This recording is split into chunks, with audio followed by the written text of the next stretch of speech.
hemos concentrado aquí en el contexto de la 7ª jornada sobre la represión franquista en Villarrobledo para rendir homenaje a todas las personas que fueron víctimas de una forma u otra de esa represión en Villarrobledo y en el fondo en todas partes. Como sabéis, tradicionalmente lo hacemos donde está el cubo de los represaliados, que además está ahí, volvemos a reiterarlo, porque debajo están enterrados de alguna forma un montón de personas que fueron asesinadas y arrojadas al barrero. También siempre venimos aquí porque quien en el fondo encarnó la recuperación de la memoria histórica y la memoria democrática de las personas víctimas del franquismo en Villarrobledo fue Juan Munera. Y fue esta persona que murió hace pocos meses, la que, no en años como los nuestros, que son complicados, pero evidentemente no son como en los años fines de los 70, principios de los 80, fue quien dio el paso y encabezó, exponiéndose a amenazas de muerte y demás, la erección de un monumento a esas víctimas aquí. Muy difícil para Juan Munera hacer este monumento en el 78 porque estábamos al final de la dictadura en realidad y con muchísima presión. Villarrobledo era un pueblo absolutamente caciquil. El miedo era muy grande en toda la población porque los mismos que habían protagonizado los asesinatos y sus descendientes eran los poderosos en esos fines de los 70 y principios de los 80. Pero aún así se dio el paso. Juan tenía claro que quería hacerlo y, dado que los hombres del pueblo tenían bastante miedo, fue un grupo de mujeres la que lo acompañó a venir aquí y conseguir que esto se pusiera. Entonces, en ese sentido, y bueno, y también aprovechando que la situación de que el cubo no está ahora, pues por eso hemos venido a hacer aquí el homenaje.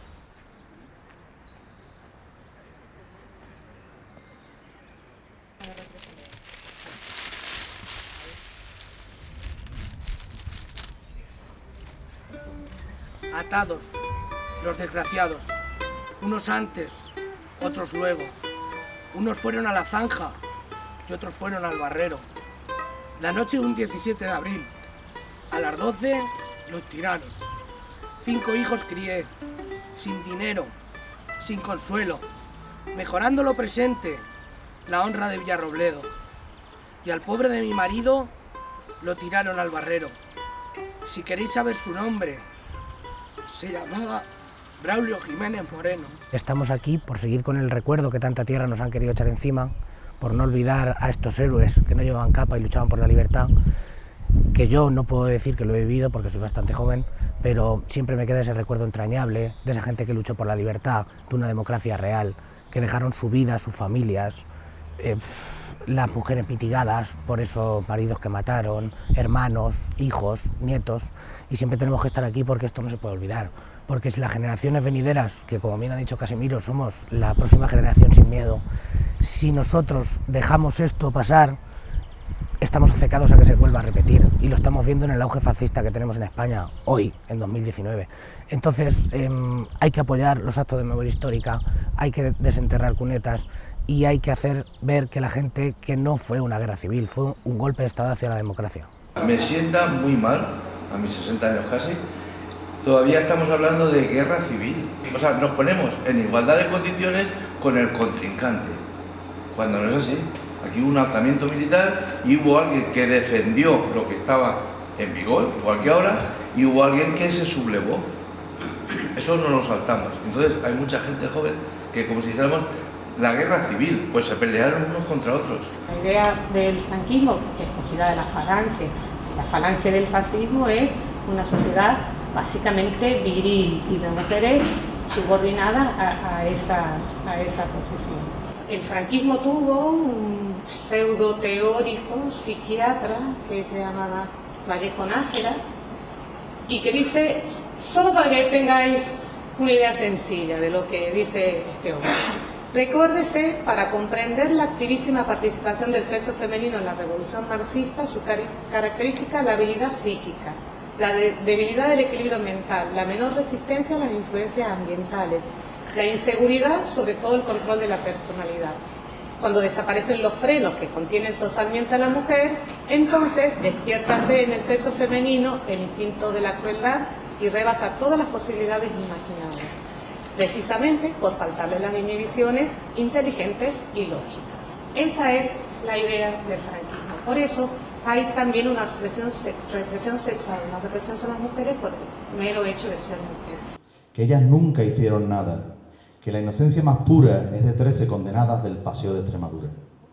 La acusación difamante es una mentira vil, la muerte de un comandante de nuestra Guardia Civil, por facciones encontradas en hegemonía y poder, fue sobre ellas volcada y tendrán que responder de tan infausta mentira que cubra a los criminales. César templando su lira, cantando a 13 rosales. 13 rosales no, solo 13 flores, son 13 niñas vendidas, son 13 niñas menores, que pagarán con su vida sus ansias de libertades, 13 rosas escogidas, para escudar las maldades de las mentes más podridas. Ante ese silencio impuesto, no había más remedio que buscar formas enajenadas de funcionar. Además es que el planteamiento en España es diferente a otros sitios. Estamos hablando de la dictadura fascista más larga de la que conocemos en Europa. Y además una dictadura que, a diferencia de, con todas las limitaciones, con todos los problemas que evidentemente hubo, la desnazificación se hizo. Aquí la cuestión está, y lo asumen en privado, no en público, que los que ganaron la guerra siguen estando arriba y tienen claro todos los días, todos y cada uno de los días, que ellos tienen que dejar meridianamente claro a los perdedores o a los deudos o herederos de los perdedores que ellos son los herederos de los vencedores y que tienen una serie de derechos que los otros no tienen por ser los herederos de los vencedores. No solo derechos económicos, sino derechos de todo tipo. Sí, en cualquier país medianamente civilizado, ciertas declaraciones del actual líder del Partido Popular lo habrían llevado a la cárcel. En Austria, tú no puedes hacer las barbaridades que ha hecho ese tío. En Alemania tampoco, en Francia tampoco, en Portugal tampoco.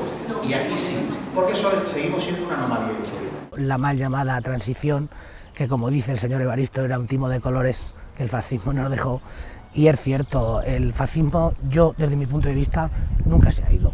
Lo tenemos en instituciones, lo tenemos en juzgados, lo tenemos en políticos y lo tenemos en muchos sitios que no se ha erradicado. Familias que tienen el poder de robar, que robaron en su día y tienen el capital de haber robado a gente inocente, a gente que no tenía culpa, a gente que trabajaba la tierra, porque como bien nosotros decimos, la tierra es del que la trabaja, no del que la roba. La represión no acabó en el 46 ni en el 76. La represión ha continuado hasta mis días y yo ya soy nacida cuando murió Franco. De hecho, la ideología roja, la ideología comunista, la palabra comunista está aún vetada. La palabra antifascista también molesta. Esa bandera que tenéis ahí molesta mucho. Y en los institutos ni en las universidades se habla aún de la historia de España. Entonces, este tema de la represión es una represión que estamos viviendo aún. Por eso están aflorando lo que está aflorando. Porque los jóvenes, que sí que son el futuro, como estoy diciendo, siguen sin conocer la verdad. Y como ha dicho aquí una señora, también estoy de acuerdo, hemos descubierto la realidad cuando nos hemos hecho adultos maduros, demasiado adultos. Y hemos entendido por qué nuestro abuelo callaba, pero ya estaba en mi frente y no nos había contado nada. Hemos entendido, si teníamos un padre, un tío de ideología roja, por qué un practicante de los de antes se negaba, por ejemplo, a intervenir a un niño porque el padre era rojo, y eso en los 80. Es decir, esto es una cosa muy seria. Y no podemos estar aquí hablando como si fuera solo reparar a las víctimas que tuvieron un juicio sumarísimo o han estado en la cárcel o tal. No, es que víctimas somos todos, incluidos los que no hemos tenido directamente a alguien en la cárcel. Somos víctimas y los jóvenes que ahora tienen 15 años son víctimas de una democracia que no es sana y una democracia que no es democracia. Y para nada me gusta llamarle democracia consolidada, porque si lo fuera, la educación enseñaría la historia verdadera de España. El día que yo me muera, con tantos hijos que tengo, a hombros, el caminarán. Y antes de meterme en el nicho, uno al otro le dirá: adiós, abuela querida, que te vas a descansar. Ya mi abuelo en el barrero, que es lo que más pena nos da.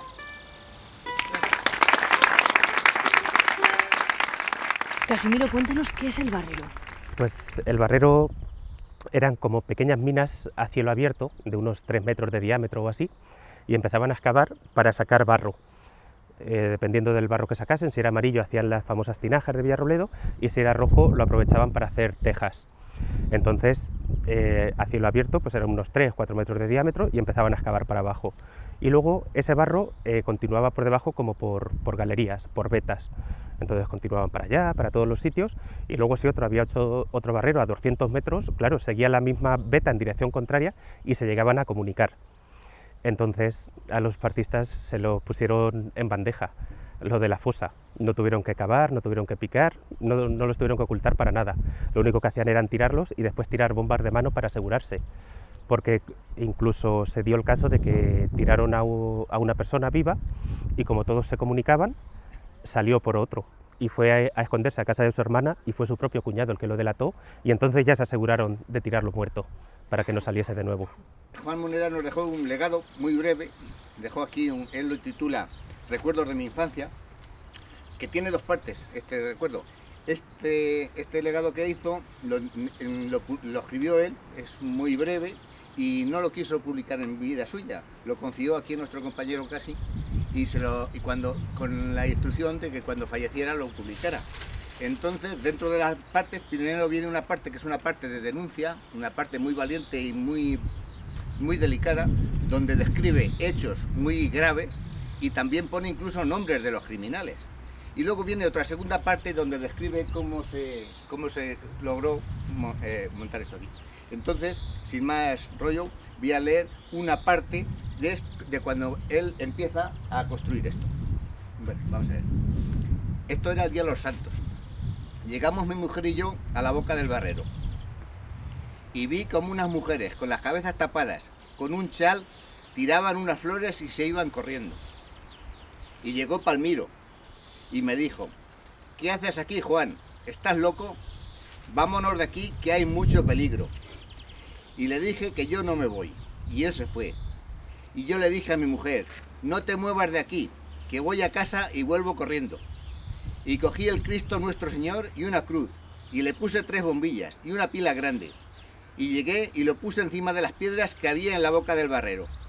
Con la niebla que había y la luz luciendo, aquello daba respeto.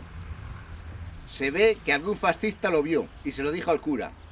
Y fue el cura y la iglesia dijo: el que quiera acompañarme, vamos al cementerio nuevo a rezar un Padre Nuestro, porque han puesto a nuestro Señor en la cruz, y eso es un símbolo de paz. Y se fueron con él. Pero la misa de la tarde, que hacía una tarde de sol, y había un gentío enorme, la dijo fuera de la iglesia. Y fuimos mi mujer y yo por ver qué se oía del Cristo. Y había 2 preguntando a la gente. Y llegó a mí Pepe Cortés, y me dijo: Juan, ¿tú sabes quién ha puesto la cruz en el barrero? Y le dije: he sido yo. Y dijo: así me lo pensaba yo. Y le dijo al otro: vete ya. Al otro día vino a mi casa Parrón, el policía, y me dijo: ha dicho el alcalde que a las 12 te espera. Y mi mujer se agarró a llorar. Y le dijo: señora, no llore, que usted no le va a pasar nada. Y yo a las 12 estaba allí. Y me dijo Críspulo que pasara. Y le dije: buenos días, don Paco. Y me dijo: siéntate. Bueno, ¿tú has sido el que ha puesto la cruz en la boca del barrero? Y le dije: sí, señor. ¿Y con qué fin la has puesto? Porque es un cementerio, y allí hay personas, y como el cementerio todos somos iguales para nuestro Señor, y para eso la he puesto. Y me dijo: siendo así, te doy las gracias, porque eso es lo que tenemos que hacer las buenas personas. Juan fue siempre un luchador, y de hecho estamos aquí frente a uno de lo que pudo lograr estando él en vida, ¿no? Sí, porque además en una fecha en que todavía nos mataban a los rojos por participar en cuestiones de política, ¿no? Manifestaciones y tal, ¿no? ¿Qué sería la memoria para ti, Abel? Hombre, para mí pues lo que dicen todas las asociaciones memorialistas: verdad, justicia y reparación, y garantías de no repetición. Entonces, eso es por lo que luchamos. Ellos lucharon por su pan y por su trabajo, y por su vida, al fin y al cabo, que era lo que le querían quitar. Ellos no lucharon por otra cosa, no tenían ningún interés económico, no tenían ningún interés político. Además, aquella gente de política entendía poco, pero sí que sabía que tenía que llevar el pan a su casa y mantener a su familia y a sus hijos, y es lo que no le dejaban hacer. si no te dejan comer ni vivir, no tienes nada que perder, normal que luchasen. Recuperar la memoria de estas personas que lo que hacían era luchar por la libertad, pero no solo la suya. O sea, que entendían perfectamente que era una lucha por la libertad, por la igualdad, por la justicia social, pero no solo la suya, sino que dignificaba a la persona la lucha del colectivo. Más adelante, cuando ya tenía el monumento terminado, o prácticamente, llegó por aquí el concejal de obras y dice: estando con la obra llegó el concejal del ayuntamiento y me dijo: Juan, me ha dicho don Paco que si te parece bien para los santos traerte unas flores. Y le dije: dile a don Paco que ya tendrá flores de los suyos, pero dile que gracias. Bueno, pues nada más. Esta tarde vamos a hacer una exposición un poquito más larga de lo que...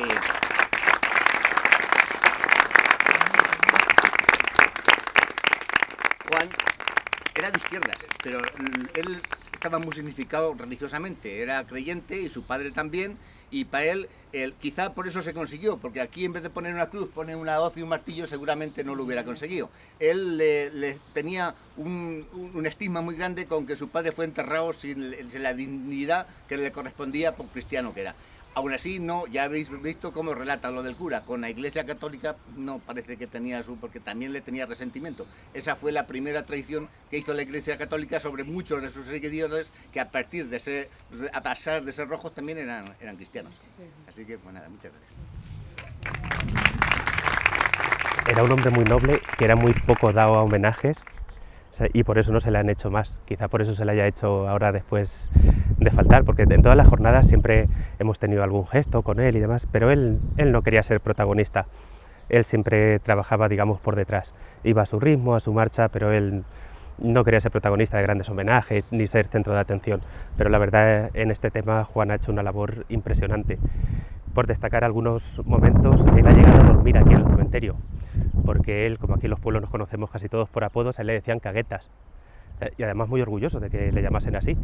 Y la gente, claro, pues la gente, imagínate cómo era en el 78, los de siempre, los de bien, decían que iban a venir aquí, al Barrero, y que se iban a cagar en lo que estaba haciendo Caguetas. Y ni corto ni perezoso se trajo una manta, se parapetó un poco detrás de un grupillo de piedras, de un majano, y trajo la escopeta y cartuchos.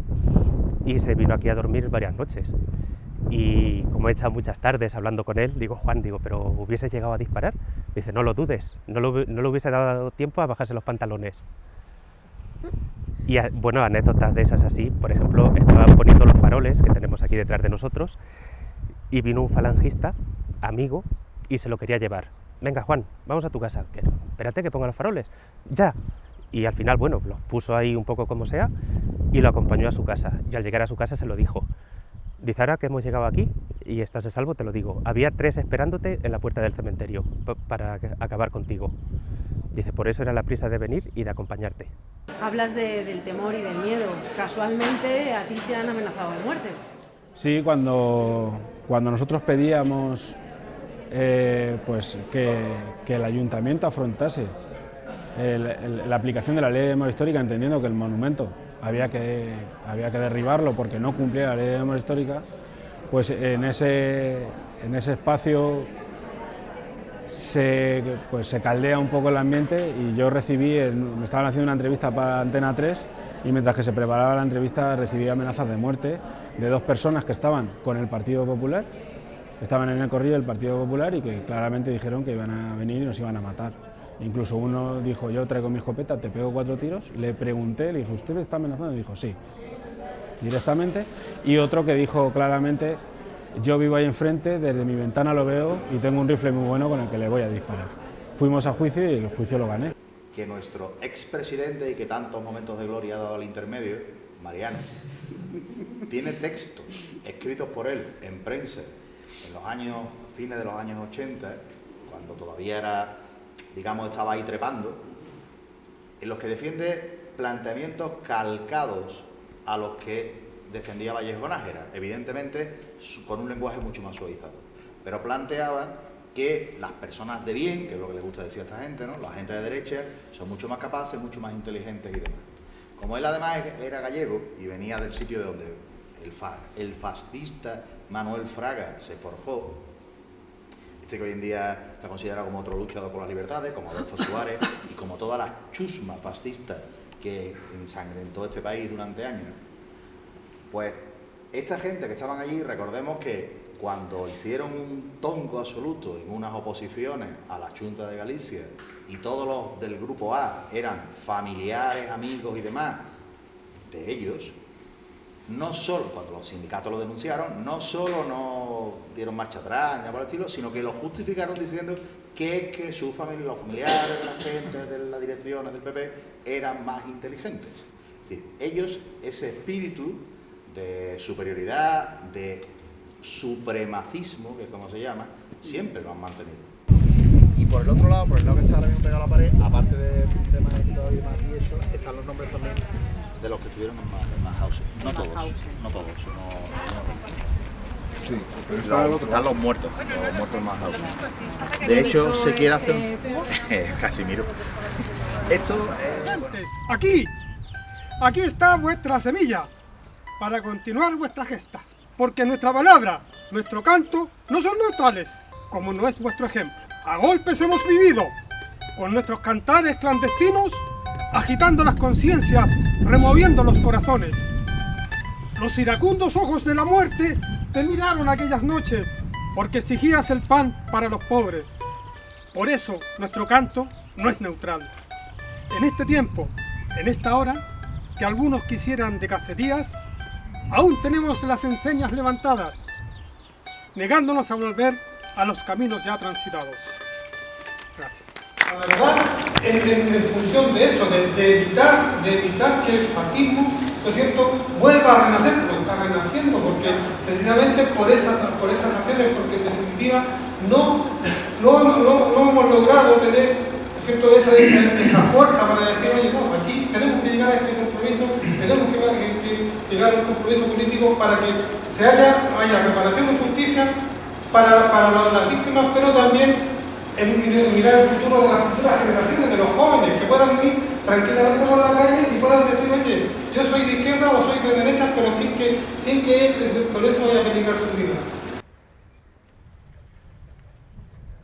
Fueron mis padres, pero con ellos tuvimos que pasar necesidades y hambre, no les daban trabajo, tenían que ser trabajos muy de esclavos, ¿no? Entonces, yo siempre cuento allá a los amigos y compañeros de Madrid, cuando hablamos de estas cosas, digo, ¿habéis visto la película de los Santos Inocentes? Digo, pues ahí me crié yo, igualito, la han sacado de esa vivencia, las he vivido yo, ¿no? Sin agua, sin luz, y bueno, en unas condiciones de esclavitud, porque además, como estaban señalados, no podían buscar trabajo en cualquier sitio, porque no se lo iban a dar. El cubo lo pusimos en 2012, estamos en 2019 y lo han atacado 5 veces ya.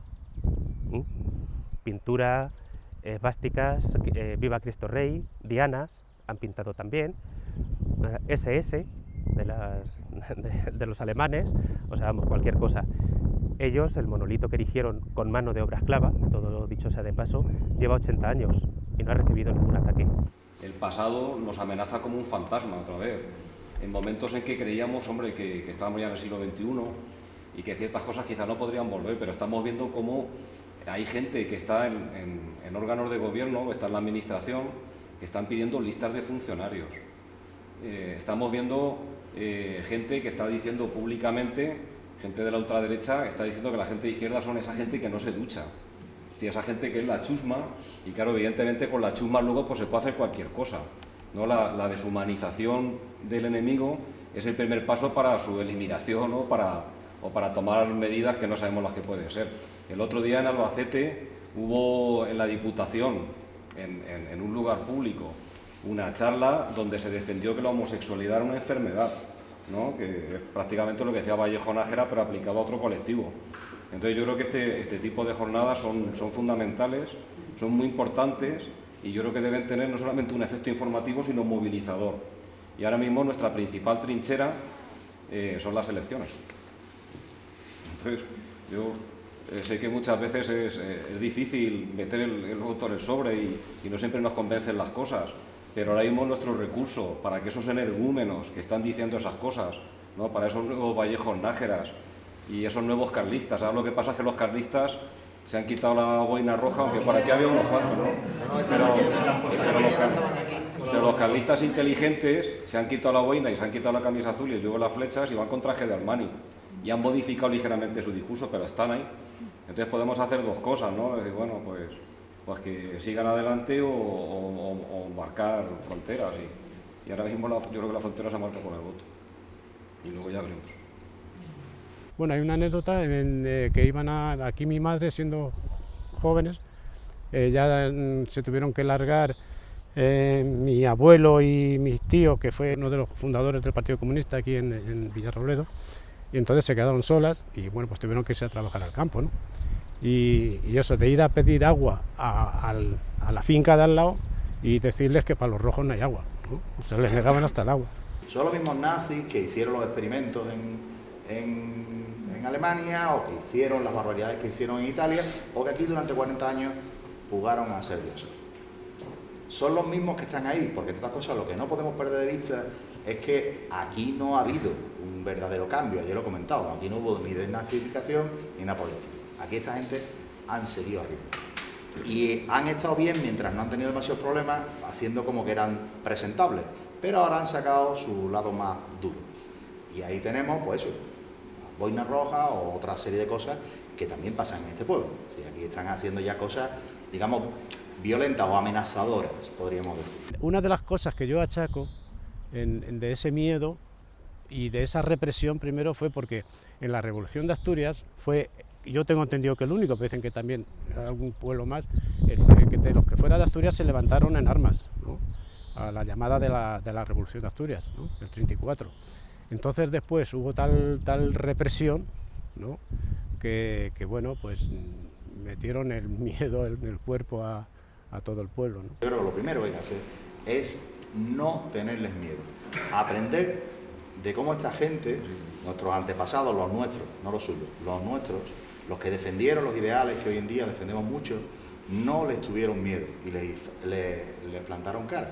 Y lo hicieron cuando dieron el golpe de Estado, pero también lo hicieron muchos de ellos de las formas que pudieron, como ha dicho esa mujer en el documental, muchas veces tenían que aguantar porque es que iban a hacer, pero después intentaban plantarles cara siempre, en el día a día. Eso es lo primero que tenemos que hacer. Somos, digamos, un poco la primera generación sin miedo. En mi casa, por ejemplo, se ha hablado muy poquito de esto, muy poquito, y mis padres están en contra de lo que estoy haciendo, no por ideología, sino por el miedo que tienen a que me pase algo, porque este pueblo es bastante peculiar.